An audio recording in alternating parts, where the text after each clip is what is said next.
Olá, bom dia! O Sergipe Rural está no ar e estes são os destaques desta edição. 14 milhões de reais. Investimento do governo do estado na construção do novo terminal pesqueiro da capital, além de garantir a profissionalização da pesca em Sergipe, vai transformar o local em ponto turístico. Construção centenária. Fazenda localizada na região Centro-Sul sergipana retrata parte da história da fundação da cidade de Riachão do Dantas. Projeto Dom Távora. A repórter Patrícia Dantas bate um papo com o secretário de Estado da Agricultura sobre as ações da área da piscicultura destinadas a pescadores da região do Baixo São Francisco. E ainda, no quadro Turismo Rural, a gente vai navegar pelas águas do rio Vaza Barris para conhecer as belezas naturais da Croa do Goré e a Ilha dos Namorados. Não saia daí! O Sergipe Rural, o telejornal que traz para você as notícias do campo, está só começando.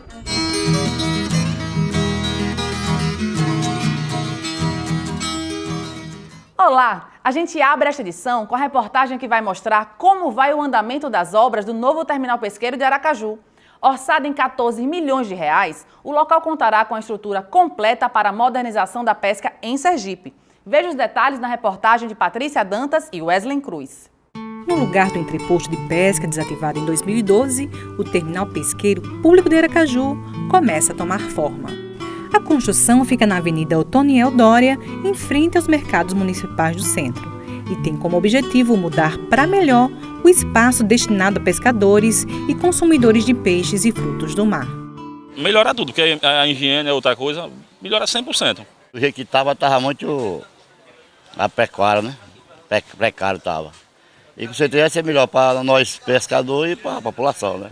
A expectativa dos pescadores que fazem a venda improvisada na velha estrutura do cais é que o espaço atraia mais gente. Ao lado você vai ter um ponto turístico para o pessoal ver os barcos, os peixes, camarão, tudo, graças a Deus. Os pescadores, faz que a coisa mais linda para a gente.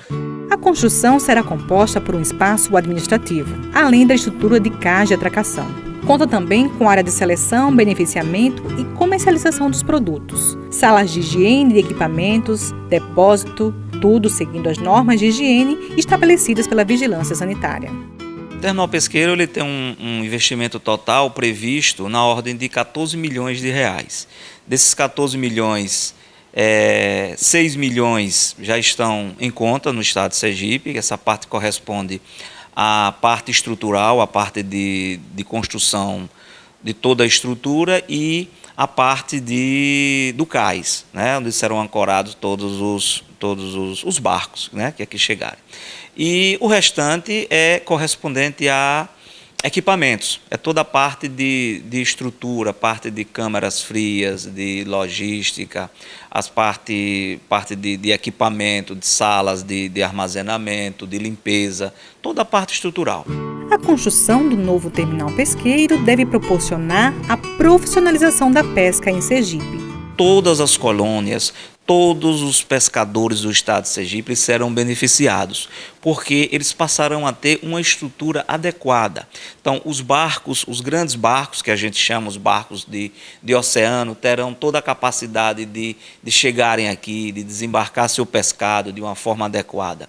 Da mesma forma que os barcos também, toda a produção feita pelas colônias de pescadores de todo o estado. O terminal atenderá inicialmente 27 colônias de pescadores, o que corresponde a mais de 12 mil profissionais da Grande Aracaju e região sul do estado, que desenvolverão suas atividades com melhorias na estrutura e aprimoramento na qualidade dos produtos oferecidos.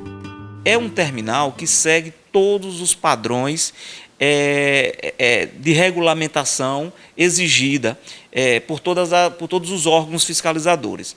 Então, é uma estrutura moderna, é uma estrutura que vai dar todas as condições para que os profissionais que ali estejam desenvolvam de forma tranquila suas atividades. Outro ponto importante é o fato de que, quando o terminal estiver pronto, com toda a infraestrutura montada, os pescadores poderão ter certificado de inspeção federal. E isso deve ampliar o mercado consumidor dos peixes, crustáceos e mariscos sergipanos. O nosso pescado, ele terá a oportunidade de estar além fronteiras. Por quê? Porque a finalização desse terminal e com tudo que está sendo construído nele, nós vamos ter a condição de conseguir o CIF. né, que é o certificado de inspeção federal, que isso é que proporciona, é que dá a condição ao pescador a conseguir vender esse produto nas grandes redes de supermercados, o que eles não fazem hoje. E chegou a hora de sabermos como vai ficar o clima nos próximos dias em Sergipe. Você que é agricultor ou pecuarista, fique ligado na previsão do tempo. O Centro de Meteorologia de Sergipe prevê sol forte no sábado e no domingo em todo o estado. Na segunda e na terça, o tempo fica nublado, com possibilidade de chuva passageira no litoral sergipano. Já no sertão do estado, o tempo segue firme, sem previsão de chuva. Na quarta, quinta e sexta, a sensação de calor aumenta com a chegada de uma massa de ar quente que vem do oceano. A temperatura durante a semana deve variar entre 21 e 36 graus. No município de Aquidabã, a temperatura deve chegar aos 33 graus, 35 em Telha e 34 graus em Pacatuba. Em instantes, secretário de Estado da Agricultura fala sobre o projeto na área da piscicultura que promete mudar para melhor a vida de pescadores da região do Baixo São Francisco. E ainda, você vai conhecer a Fazenda Centenária que conta parte da história da fundação do município de Riachão do Dantas. O Sergipe Rural vai a um rápido intervalo e volta já.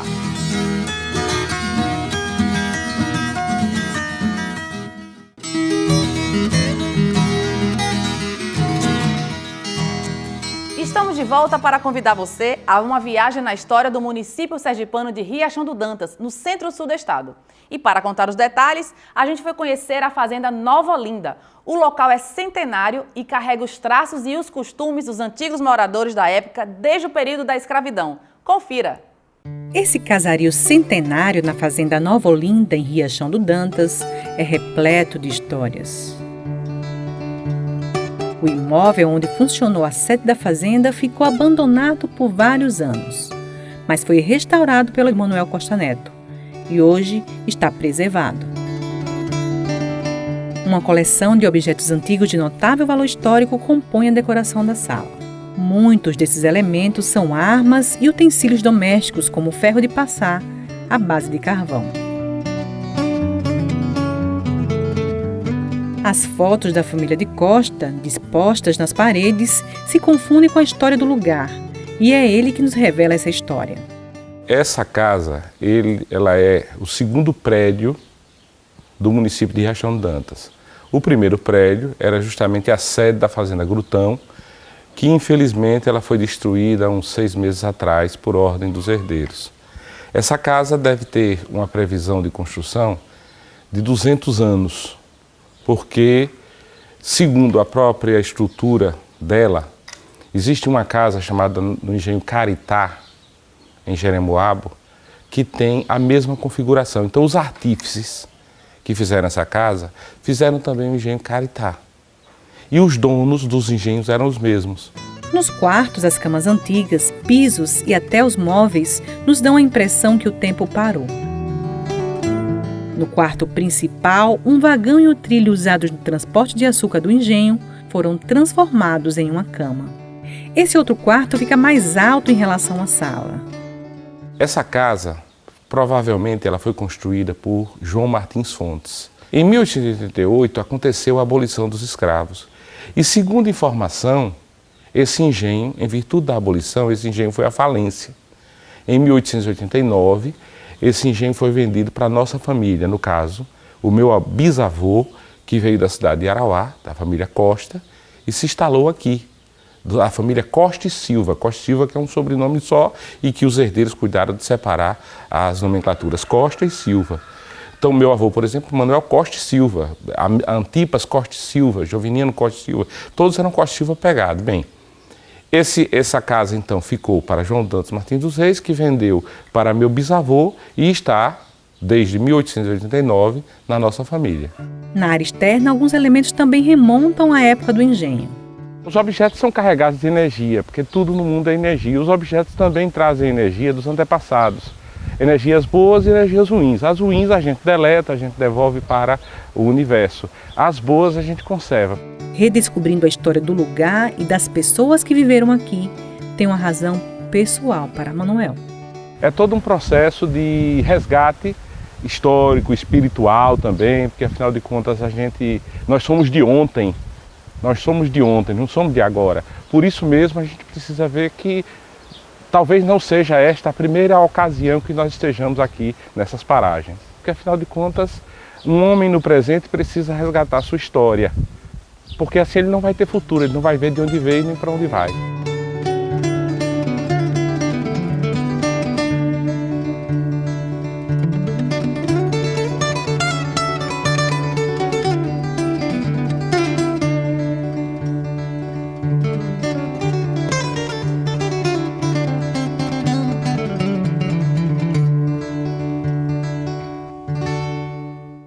E você que é agricultor, pecuarista ou que tem alguma dúvida sobre um determinado assunto ligado ao campo, entre em contato com a gente através do WhatsApp do Sergipe Rural. Anote o número 998946691. Você pode sugerir também temas de reportagens. E a sugestão desta semana foi enviada pelo comerciante da cidade de Neópolis, Carlos Santos. Ele mandou mensagem pelo WhatsApp para perguntar sobre o que o governo do estado tem feito para desenvolver o setor pesqueiro em Sergipe. E nós fomos em busca das respostas com o secretário de Estado, Esmeraldo Leal. Durante o bate-papo com a repórter Patrícia Dantas, Esmeraldo falou sobre o projeto em andamento que promete mudar para melhor a vida de milhares de pescadores no estado. Acompanhe.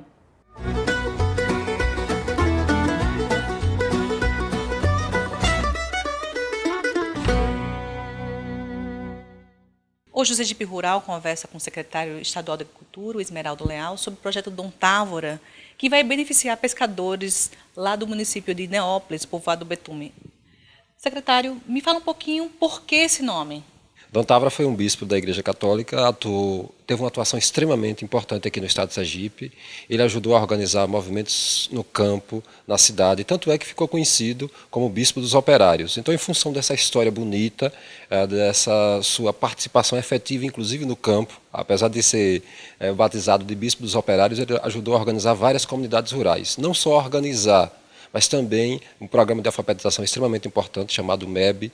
Então, em função dessa história de coragem, de enfrentamento, inclusive, a padrões da época, o governo do estado batizou o programa e foi muito comemorado, inclusive, pelos produtores, principalmente pela região do Baixo São Francisco, que é o principal foco do programa, foi muito comemorado. Então, é um bispo que tem uma história muito bonita e, em função disso, nós temos o maior orgulho de termos batizado o programa com esse nome. Secretário, o primeiro objeto do projeto é justamente os pescadores lá de Neópolis, do Betume.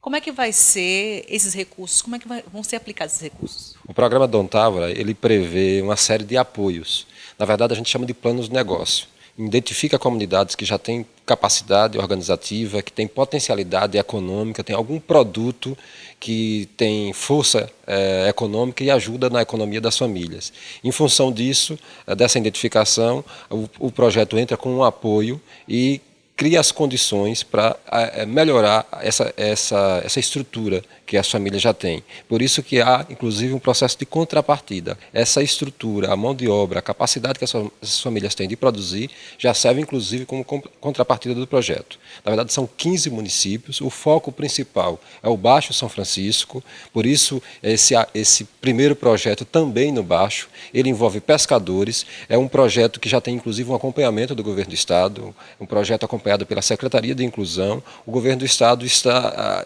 através do Dom Távora, entra como mais um apoio para dar mais condições para essas famílias produzirem ainda mais tilápia, vários peixes da cultura lá da região. Então o Dom Távora acaba dando esse apoio para que as condições atuais, que já são importantes, que já se sobressaem como uma cultura importante na região, tenha mais força ainda. Inclusive, é uma previsão de integração, além desse apoio focado nessa associação que vai ser beneficiada essa semana, nós teremos outras associações na região com as mesmas características e a ideia é, em médio prazo, nós transformarmos isso numa rede que vai envolver comercialização, que vai envolver industrialização, para que nós tenhamos não só capacidade produtiva dessas áreas, mas toda a capacidade de transformação de produtos, de industrialização, de beneficiamento e comercialização para levar mais valor, aportar valor agregado a essa produção e termos, então, maior sucesso com relação a essas famílias.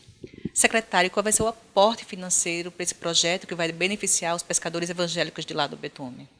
Esse aporte total vai ser de 300 mil, no entanto, tem uma contrapartida de pouco mais de 60 mil. Então, isso é muito importante porque as famílias se sentem não só beneficiadas através do financiamento, mas a mão de obra, as estruturas que eles já têm no local é dado como contrapartida, então eles se sentem contribuindo com o projeto.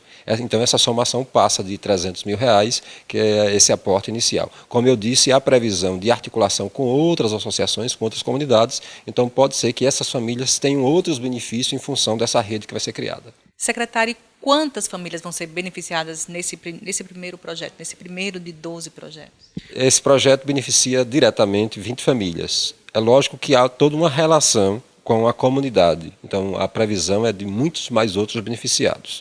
Quando ampliarmos a rede com outras associações, que deveremos criar agroindústrias e deveremos criar pontos de comercialização, então a previsão de benefício direto e indireto será muito maior. E agora as previsões. A gente está iniciando 2016. Quais são as previsões que vão acontecer? O que é que vai estar previsto de bom para a área do campo, para o homem do campo, pela Secretaria de Agricultura? Olha, nós fizemos uma avaliação recente do ano 2015, muito positivo. As principais culturas do Estado responderam de uma forma muito positiva, ajudaram não só nas próprias regiões, não só os próprios produtores, mas ajudaram demais no Estado. A previsão para esse ano, nós já começamos, inclusive, a fazer levantamento de capacidade de produção e a articulação dos projetos que nós temos. A previsão para 2016 é uma previsão muito boa, inclusive fruto desses bons números do ano passado. Então, a Sergipe deve continuar crescendo no cenário nacional e internacional. O ano de 2016 com certeza vai ser desafiador. Estamos já então preparando todas as condições para o Estado, com seu apoio, e os produtores, todos nós juntos, né, e a sociedade de modo geral, todos nós juntos, mostrarmos que o Estado de Sergipe tem condições inclusive de superar números que já são extremamente positivos, continuar crescendo na agricultura, na pecuária e na pesca, que é também de responsabilidade da nossa Secretaria. Em instantes, no quadro Turismo Rural do mês de janeiro, vamos navegar pelas águas do Vaza Barris para conhecer as belezas naturais de 2 pontos turísticos bastante visitados em Sergipe. O Sergipe Rural vai a um rápido intervalo e volta já.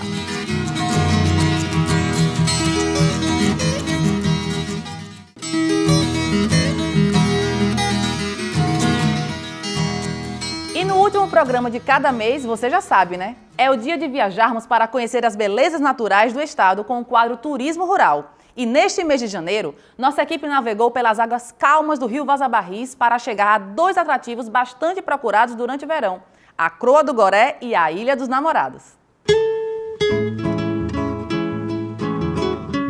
O passeio sai diariamente nessa época do ano. Quem não se programou pode tentar comprar o passeio na hora, nessa tenda na bela paisagem da Orla Pôr do Sol. Mas é preciso estar atento ao horário. O embarque acontece às 9 horas da manhã. O passeio custa R$ 60 por pessoa e tem duração de 5 horas. Nessa embarcação com capacidade para 260 pessoas, tem tudo o que é preciso para o bem-estar e conforto dos passageiros. Sofás confortáveis, banheiros, serviços de bar e infraestrutura para cadeirantes. As informações sobre a segurança na viagem são passadas com o bom humor desse guia locutor. Olha uma dica: se quiser aproveitar a viagem sem se preocupar em dirigir na volta, as agências de viagem oferecem o serviço de translado por cerca de R$ 25. Esse grupo de Brasília fará o passeio com a gente e a expectativa é bem grande. Espero que a maré esteja baixa para a gente poder descer e curtir lá a ilha. E quem fala do que a gente vai encontrar na primeira parada é o próprio guia. A Croa do Goré é um banco de areia que fica totalmente submerso. Só quando a maré desce é que ele aparece e mostra então essa areia dourada, que até parece ser movediça. Você pode ver o goré, que é um minúsculo crustáceo que chega a pesar apenas 8 gramas, muito pequeno. E você também pode passear de stand-up e aproveitar de montão as águas do rio Vaza Barris. Aqui existe uma estrutura do bar que funciona dentro de um barco, para quem gosta de aproveitar o local com toda a comunidade. Alberto é da equipe de tripulantes e explica como é trabalhar com essa paisagem. Aqui nunca é igual, sempre muda, entendeu? Quando a maré está cheia é uma paisagem, a maré seca já é outra, entendeu?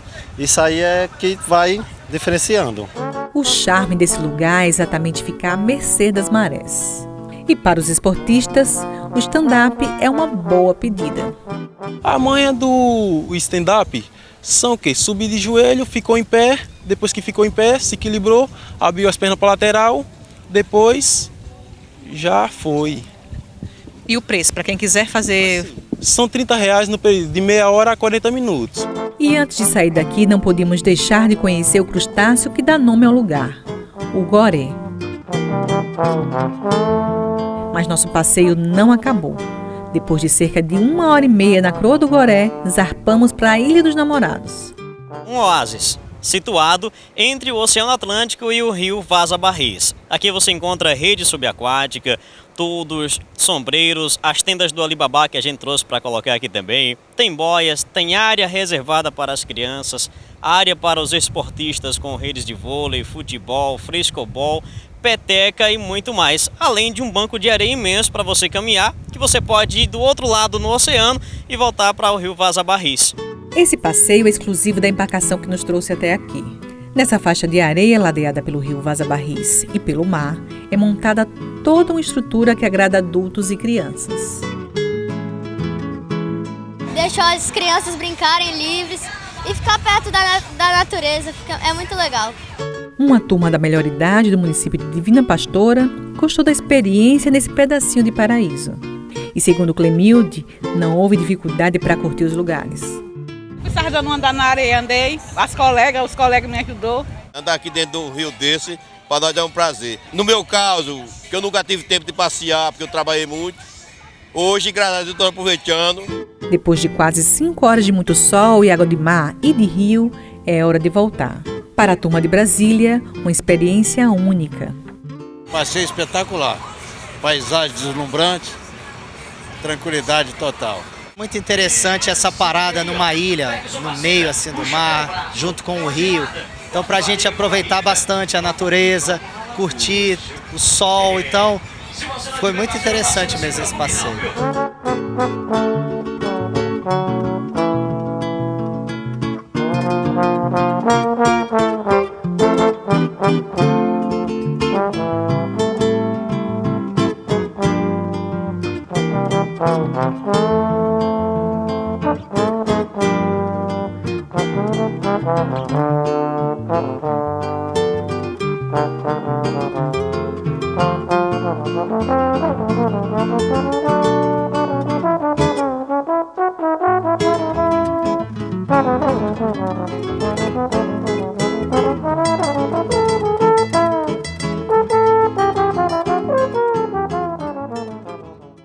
E o Sergipe Rural de hoje termina aqui, mas você pode ajudar na produção do próximo programa. É só enviar e-mail para sergiperural@perip.se.gov.br ou através do WhatsApp do programa. Anote o número 998946691. E a gente agradece a sua companhia e até o nosso próximo encontro. Tchau!